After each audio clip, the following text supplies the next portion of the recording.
In dieser Lektion geht es um die Qualifikationen für Älteste, die mit der Lehre zusammenhängen. Die Qualifikation in 1. Timotheus 3, Vers 2, lehrfähig, und die Qualifikation in Titus 1, Vers 9, am zuverlässigen Wort festhalten. Ich halte es für wichtig, den Hintergrund dieser Anweisungen zu verstehen im Blick auf das, was Paulus früher schon gelehrt hat. Ebenso wichtig ist es, den Unterschied zwischen dem Timotheus- und dem Titusbrief zu verstehen. Timotheus ist in Ephesus, als Paulus ihm schreibt, eine Stadt, in der Paulus gewesen ist, wo schon Älteste eingesetzt wurden. Wir kommen gleich darauf zurück. Er weist Timotheus nicht an, Älteste einzusetzen, sondern sich mit Irrlehrern auseinanderzusetzen. Titus ist in Kreta, als Paulus den Brief an ihn schreibt. Die Gemeinden dort waren gerade erst gegründet worden. Älteste waren nicht eingesetzt worden. Und Paulus weist Titus an, in den verschiedenen Städten Älteste einzusetzen.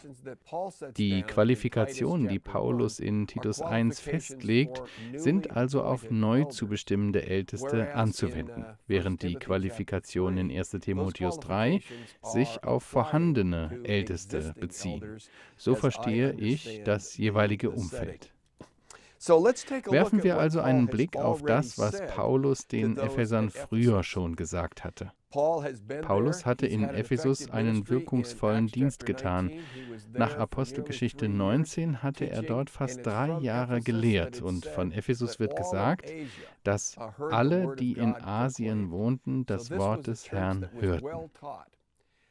Diese Gemeinden waren so gut gelehrt worden. Als Paulus auf dem Weg nach Jerusalem Milet erreichte, rief er die Ältesten der Gemeinde von Ephesus zu sich und sagte ihnen, dass er sie nicht wiedersehen würde, dass er nach Jerusalem gehen und dort wahrscheinlich verhaftet werden würde.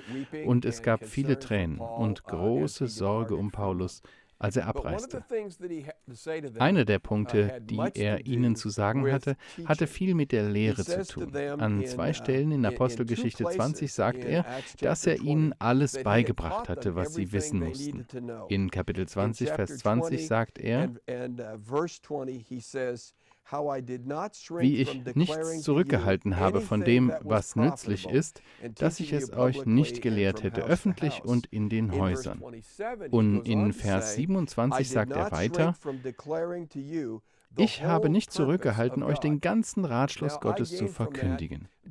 Daraus kann man ziemlich deutlich schließen, dass Paulus sie alles gelehrt hatte, was sie wissen mussten. Man kann auch schließen, dass es nichts Neues gibt, was sie darüber hinaus noch wissen müssten. Das wird jetzt sehr wichtig, wenn wir zu seinen Warnungen kommen, die die Zukunft betreffen. Paulus sagt ihnen, dass er nach Jerusalem geht und weiß, dass die Zeit seiner Abreise nahe ist. Deshalb sollen sie Acht haben auf sich selbst und die ganze Herde, über die Gott, der Heilige Geist, sie als Aufseher eingesetzt hat, die Gemeinde zu hüten. Und dann sagt er in Vers 29, ich weiß, dass nach meinem Abschied grausame Wölfe zu euch hereinkommen werden, die die Herde nicht verschonen. Und aus eurer eigenen Mitte werden Männer aufstehen, die verkehrte Dinge reden, um die Jünger abzuziehen hinter sich her. Darum wacht und denkt daran, dass ich 3 Jahre lang Nacht und Tag nicht aufgehört habe, einen jeden unter Tränen zu ermahnen. Und nun befehle ich euch Gott und dem Wort seiner Gnade, das die Kraft hat, aufzuerbauen und ein Erbe unter allen Geheiligten zu geben. Paulus sagt also, falsche Lehrer werden aufkommen. Das Schlimmste daran ist, dass sie nicht nur von außen kommen, sondern wahrscheinlich werden falsche Lehren von innen heraus entstehen, durch einige von ihnen. Die Gefahr besteht, wenn sie persönliche Unterstützer um sich sammeln wollen, werden sie das wohl tun, indem sie von der Wahrheit abweichen und so eine spezielle Botschaft bringen, die bestimmte Leute anzieht. Und Paulus sagt, ihr müsst als Älteste auf der Hut sein, um euch vor euch selbst zu schützen. Passt auf falsche Lehren auf, sei es von außen oder innen. Schließlich befiehlt er sie dem Wort seiner Gnade an. Er sagt, ich habe euch alles beigebracht, was ihr wissen müsst. Jetzt lasse ich euch mit diesem Wort zurück. Dieses Wort wird genug für euch sein, wenn die Schwierigkeiten und Prüfungen kommen. Jetzt wollen wir anschauen, was Paulus zu Beginn seines Briefes an Timotheus schreibt. Denn das erklärt den Kontext. Im 1. Timotheusbrief beschreibt Paulus zuerst das Umfeld und die Gefahren. Dann legt er die Qualifikationen für Älteste fest. Im Titusbrief legt er zuerst die Qualifikationen für Älteste fest und spricht dann über die Gefahr durch falsche Lehrer. Das werden wir gleich sehen. In 1. Timotheus 1, Vers 3 sagt er,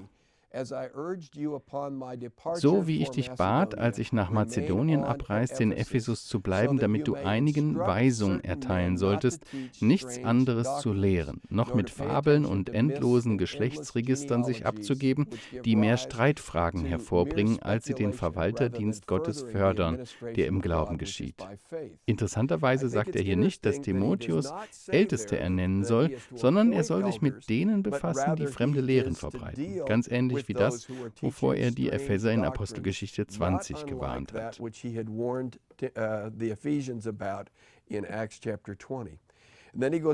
Dann redet er weiter, das Endziel ihrer Unterweisung Liebe ist, aus reinem Herzen und gutem Gewissen und ungeheucheltem Glauben. Davon sind einige abgeirrt und haben sich leerem Geschwätz zugewandt. Sie wollen Gesetzeslehrer sein und verstehen nichts, weder was sie sagen, noch was sie fest behaupten. Hier sind also Leute, die sich nach Autorität anhören. Sie scheinen überzeugt in dem, was sie tun. Und doch sagt Paulus, sie wissen nicht, wovon sie reden. Sehr wichtig zu sehen ist, dass diese Leute über das Gesetz reden. Sie wollen als Lehrer des Gesetzes wahrgenommen werden. Ihre Inhalte sind also quasi jüdisch und es heißt, dass sie sich auf Geschlechtsregister und andere Spekulationen konzentrieren. Sie führen zu einer Lehre, die keine Autorität hat. Die Grundlage für das, was sie lehren, ist nicht die Schrift. Und im Titusbrief wird er dann noch einige andere ähnliche Dinge über diese Leute sagen. Kurz nachdem er in Vers 9 gesagt hat, dass ein Ältester einer sein soll, der das zuverlässige Wort festhält, sagt er in Vers 10, denn es gibt viele Aufsässige, hohle Schwätzer und Betrüger, besonders die aus der Beschneidung, das waren also Juden, denen man den Mund stopfen muss, die ganze Häuser umkehren, indem sie um schändlichen Gewinnes willen lehren, was sich nicht geziemt. Es hat einer von ihnen, ihr eigener Prophet, gesagt, Kreter sind immer Lügner, böse, wilde Tiere, faule Bäuche. Dieses Zeugnis ist wahr. Aus diesem Grund weise sie streng zurecht, damit sie im Glauben gesund seien und nicht auf jüdische Fabeln und Gebote von Menschen achten, die sich von der Wahrheit abwenden. Hier finden wir also die gleiche Art von Beschreibung, die gleiche Art von Fehler. Aus dem 1. Timotheusbrief und dem Titusbrief wird deutlich, dass diese jüdischen Lehrer genau das leugnen, was Paulus als Apostel berufen wurde zu verkündigen, nämlich Gott hat Juden und Heiden durch das vergossene Blut Christi zusammengebracht. Er hat einen neuen Menschen geschaffen, die Gemeinde. Die baut er als ein Haus auf. Für Juden, die die Heiden isolieren und getrennt halten wollen, war das ein Gräuel und sie lehnten ab, was Paulus predigte.